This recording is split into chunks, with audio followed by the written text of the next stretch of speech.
to shine. Give 'em what you got, baby. Time to show them all you are. It's time to shine. Gotta give 'em what you got. Gotta show 'em all you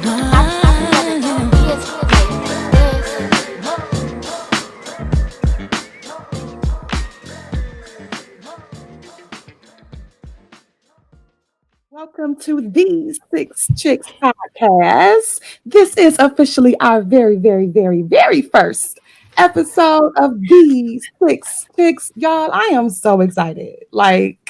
This is bananas. We've been planning, we've been practicing. We've been trying to make sure everything is right as we just kind of literally just display our authentic, healthy relationship through our personal lens. So every single week, you can catch us right here, chatting it up, having the extreme, the ultimate girl talk, talking about everything under the sun. And you want to make sure that you do not miss one episode because it is going down. So listen, we are going to start off and kick off this episode with our authentic friendship series. So this is one of three, so you definitely have to stay tuned in and stay connected.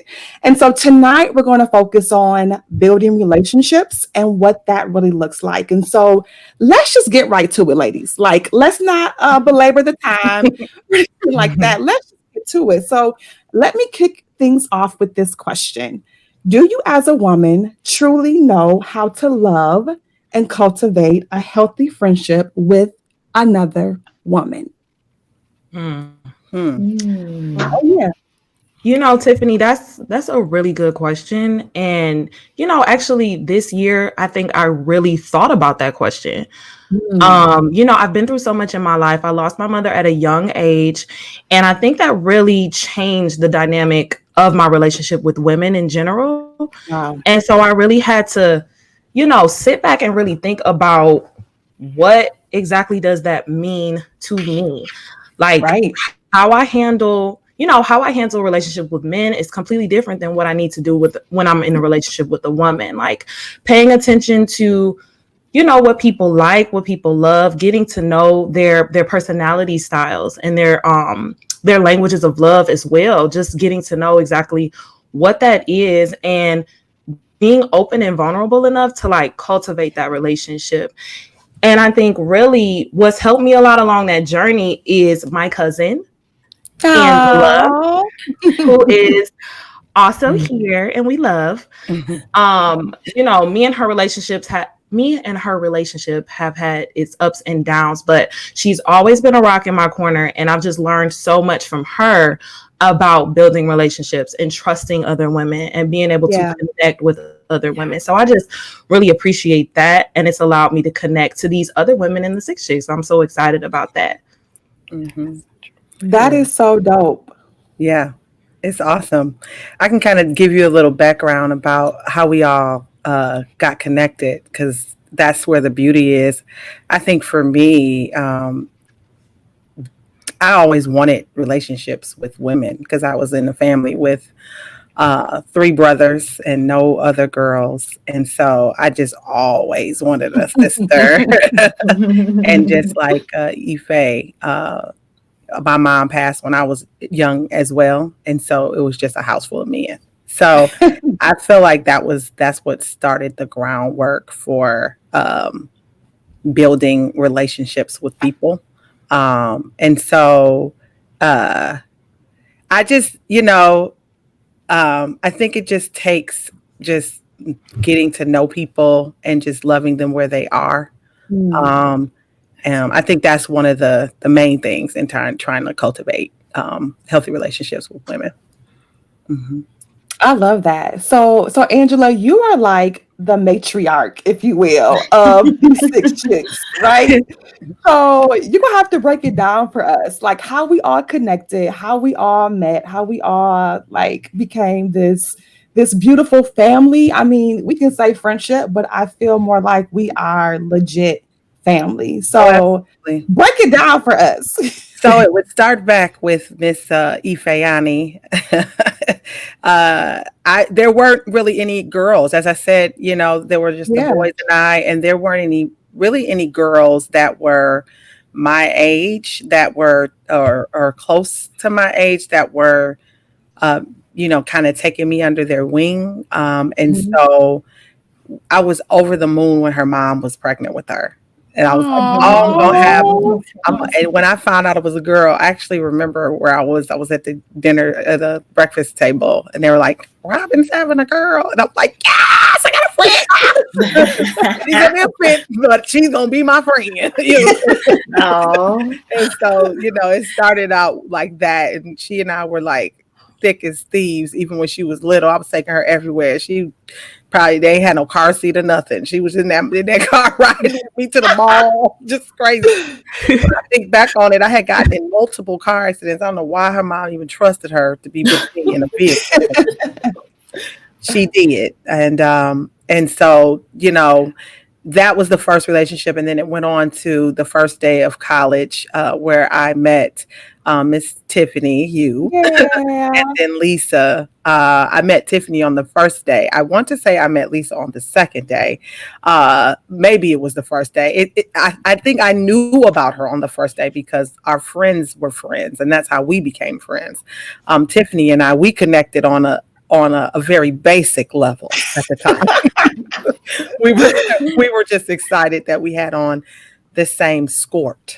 Yeah. Exactly. Oh, Too girl, excited. you got that's on funny. that skort, and I got on that skort, so we must be Let's be friends. friends. Right.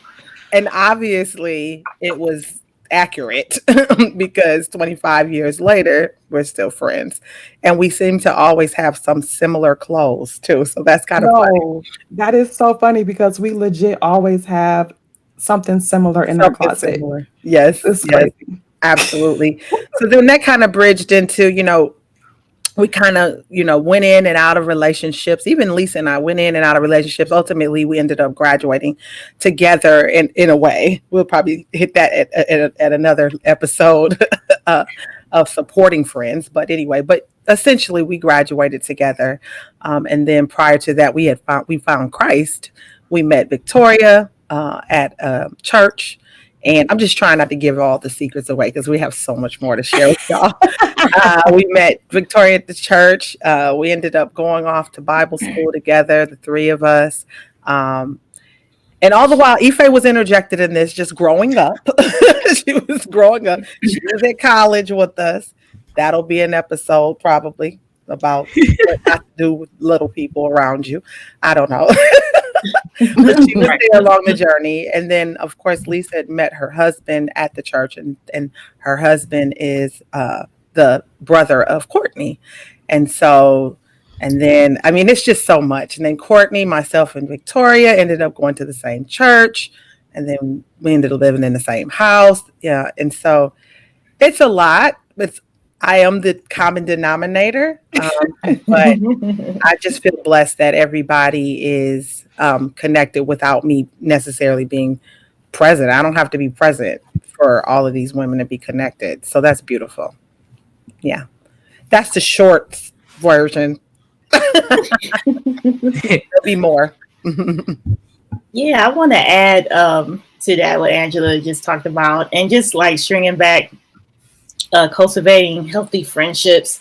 And so, me coming in on the tail end of the group, so to speak, I just learned a lot. I've always had maybe an easy time just getting along with people, so to speak, just all in general.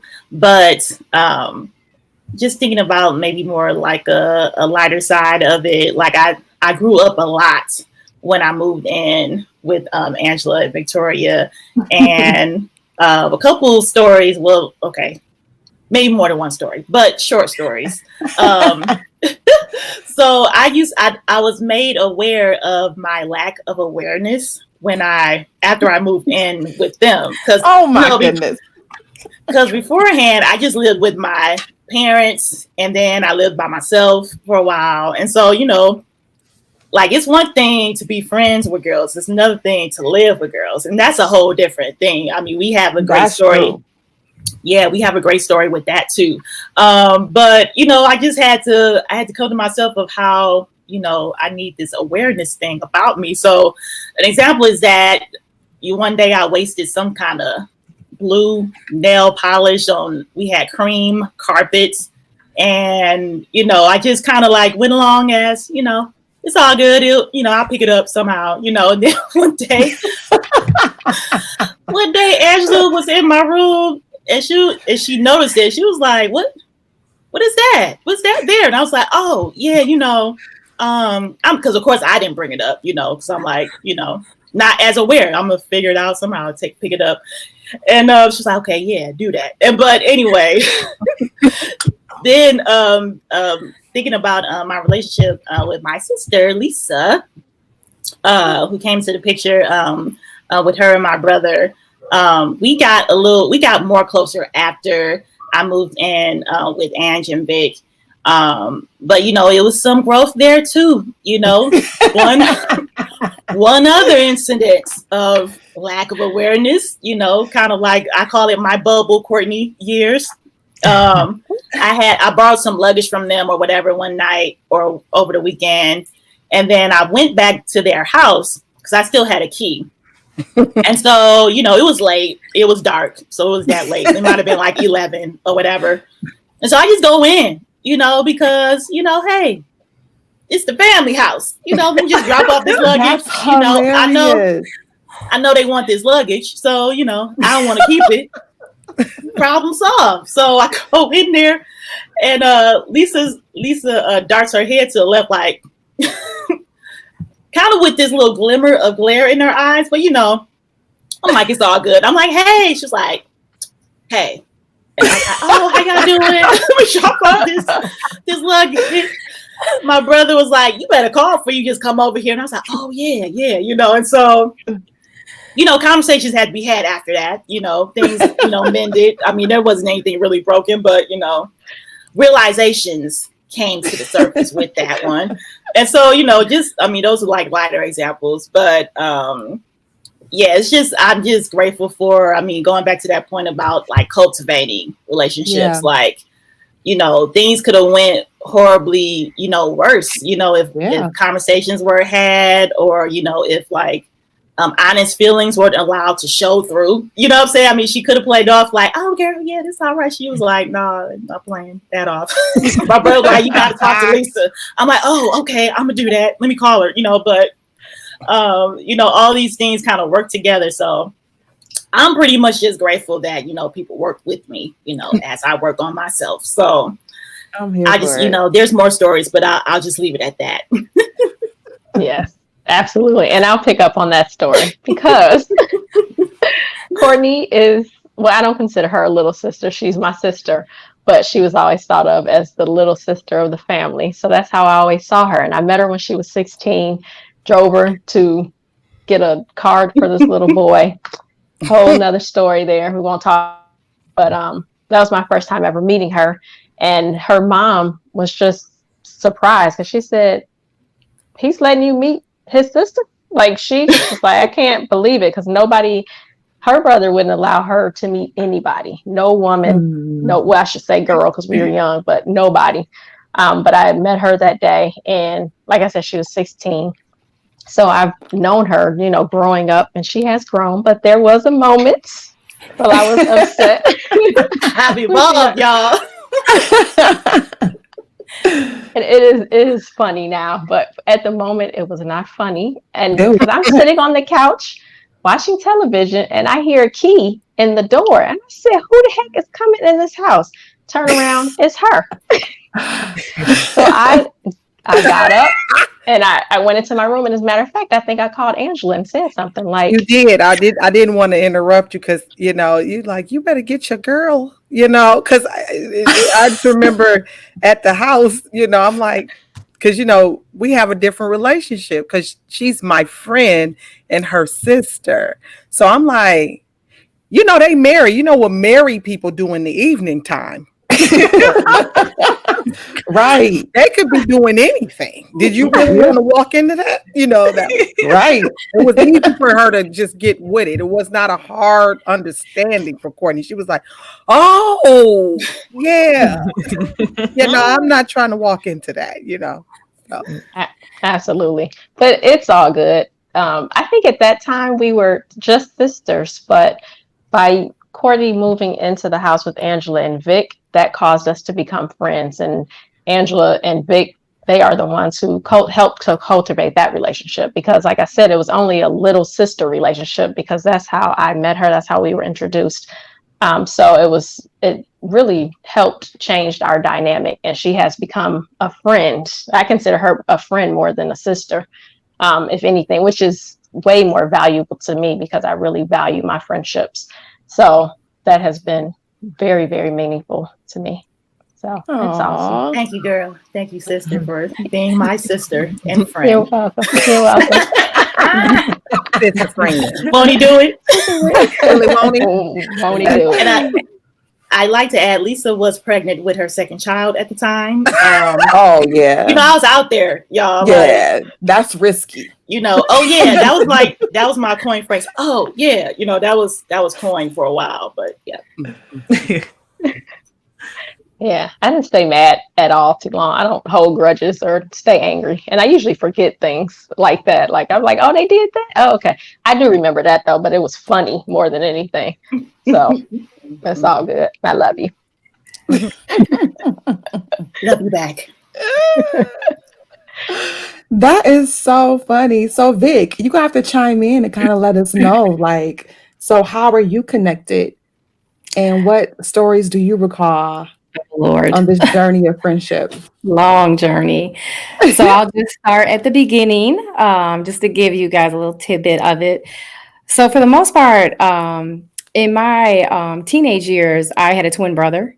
I did have sister siblings, so that was cool. But I had a twin brother who I was very attached to. Him and I were pretty much best friends from adolescent all the way through 12th grade. He ended up getting into a long-term relationship. I got into a long-term relationship for 5 years.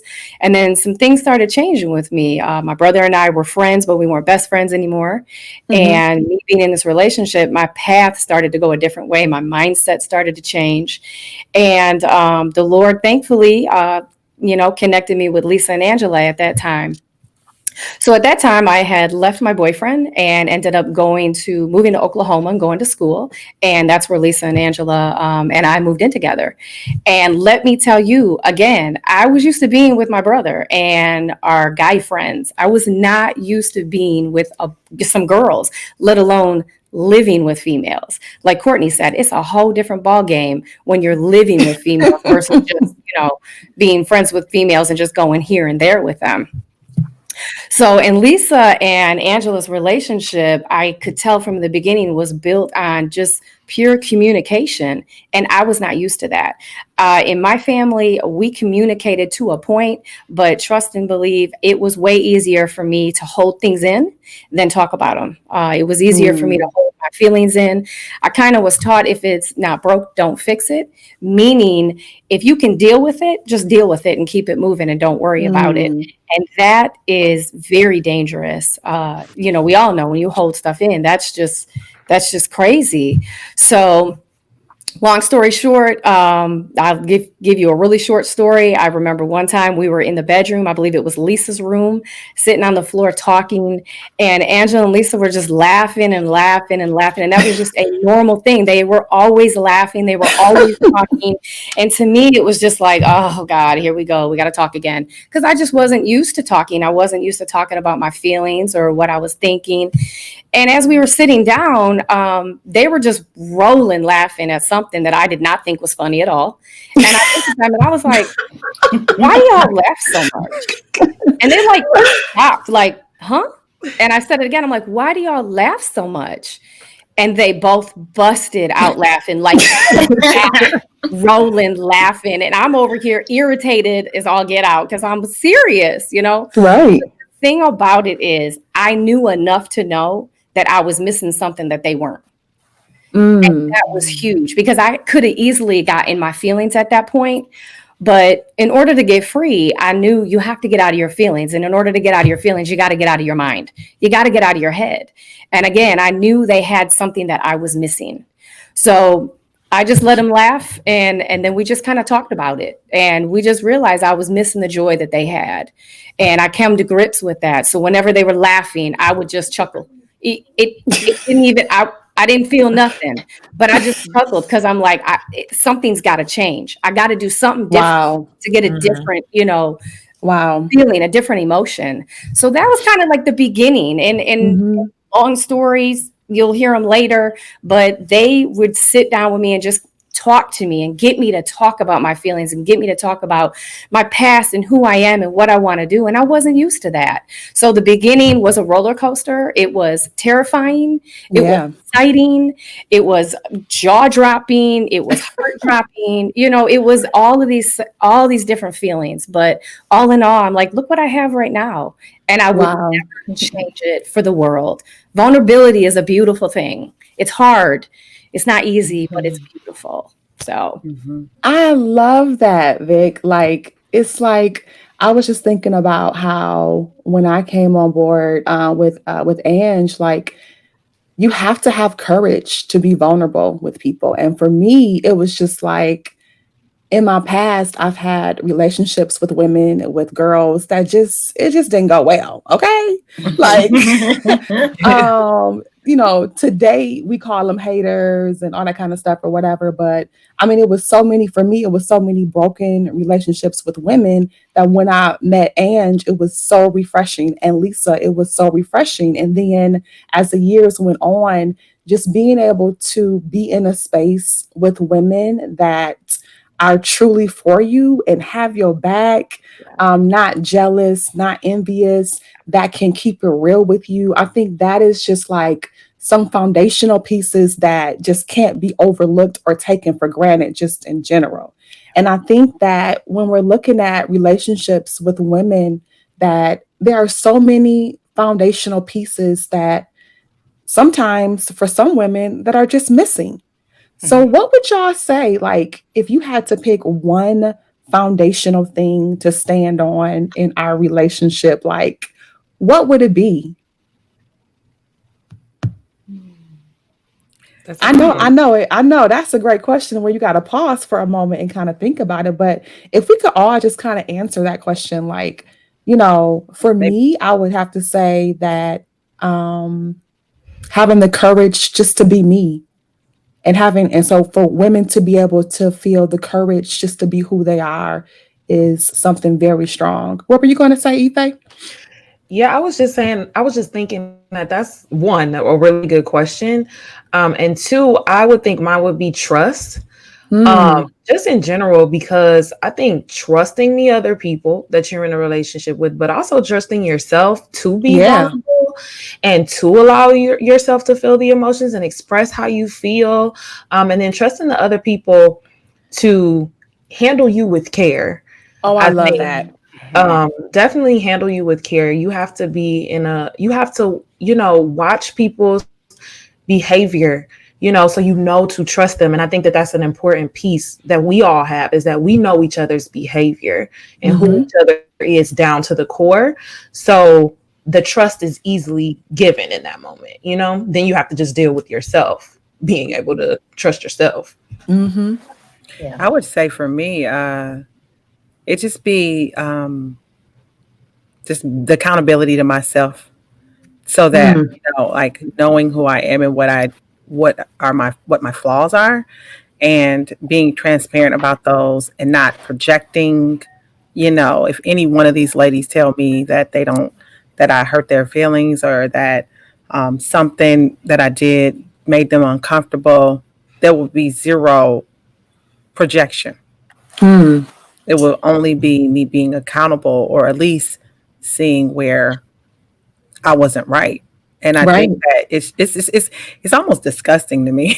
I can't really even be friends with people that, if I say, "Well, you made me feel this way," well, you always, if that's the next statement, we're probably not going to be able to be friends. Because Right. Lisa pointed out something to me years ago, and I was dead set that I did not do the thing that she said. And then Mhm. I prayed, and the Holy Ghost showed me dead in my tracks what I was doing. Literally showed me I was doing the thing that she said. So then that kind of Wow. taught me to be accountable, because it's again back to the scripture. It's like before you got a log in your eye. Y'all go look the scripture up. Like you think Right. you ain't doing something, but you're doing it. Period. Right. And so before you, so you know, I think that's a big thing, to just be accountable and knowing yourself. Hmm. Yeah, I'd add to that. Going, being where I'm accepted or going where I'm loved and Yeah. appreciated. Um, that's always been kind of in the front of my mind with being with people or groups of people. Um, just taking into account being mindful, kind of going back to my awareness thing. I know I had a different awareness when it came to friends, though, versus sisterhood relationships.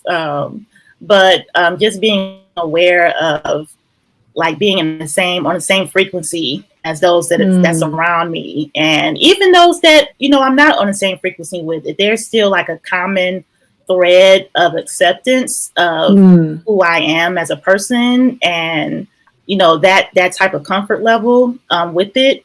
Then I'm typically okay with that, and I think it's like also again just thinking about like honesty, like being honest with yourself and thinking about like how do I really get along with the people Mhm. that I'm around that I spend considerate amount of time with. Um, and so that's my main thing. Like go and be where you're loved. Yeah. Mm.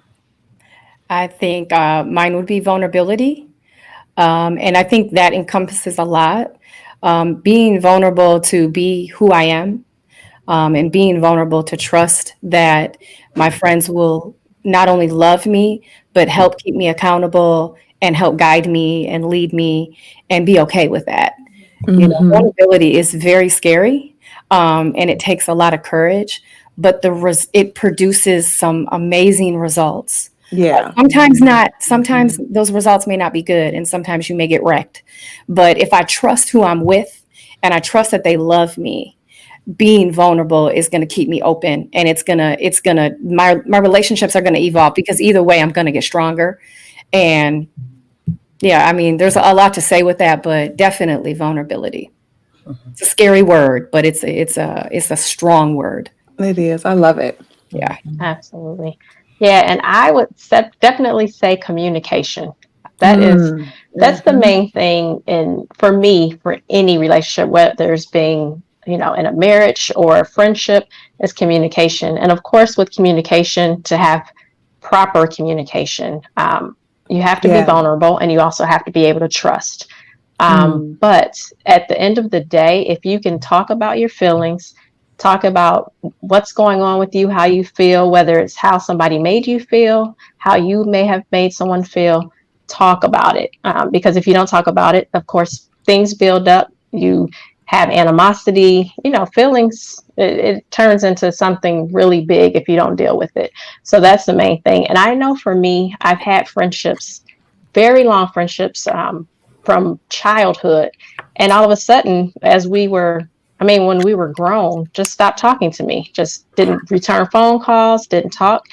And Mm. for me, I'm thinking, okay, I may have done something and I'm fine with that, but just talk to me and let me know. Like, we are grown women, we've been friends for a long time, or what I thought we were friends. But I mean, if you can't have the decency to come to me and just tell me what I did wrong, I'm not going to be mad. I'm not going to yell. If you know me, you know that, okay, I'm going to think about it. I'm going to process it. I'm going to apologize and I'm going to work on it. But just talk, communicate. It's a powerful, powerful thing. And you can get through anything if you talk about it.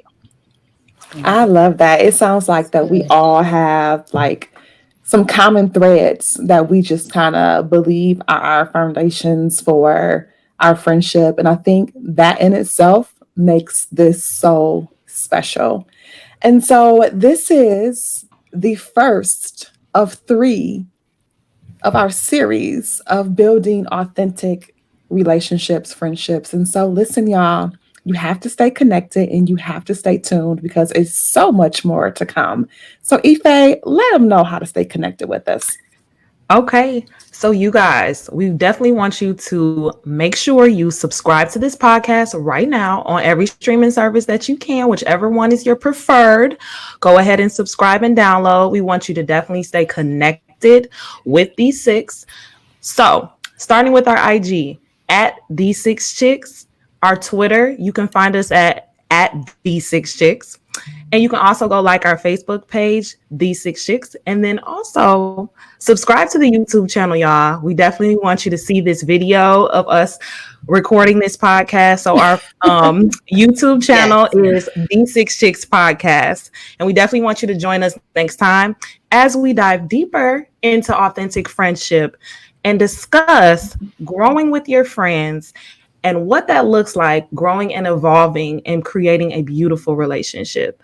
So we want you guys to tune in next time and remember. It's time to shine.